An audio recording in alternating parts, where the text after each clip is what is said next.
നല്ല ചുമയും കഫക്കെട്ടൊക്കെ പാടലോടത്തിൻ്റെ ഇലയാണിത്. ഇതൊന്നും നല്ല വറുത്തെടുക്കുക.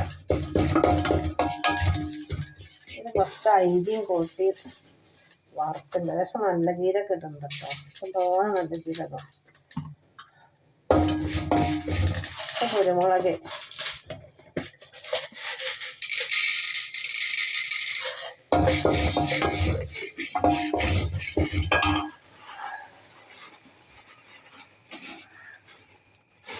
അരി വറുത്തായിട്ട് നന്നാക്കി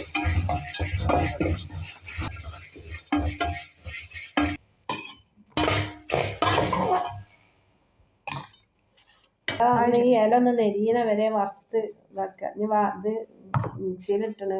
ഇതിൽ കുറച്ച് ശർക്കരയും കൂടെ ഇട്ട് നല്ലോണം പൊടിച്ചിട്ട് ഇത് ഓരോ സ്പൂണ് കഴിച്ചാൽ മതി. എല്ലാം കഫ നല്ല പോകും. കഫക്കെട്ടിന് ചുമയ്ക്ക് നല്ല സാധനം.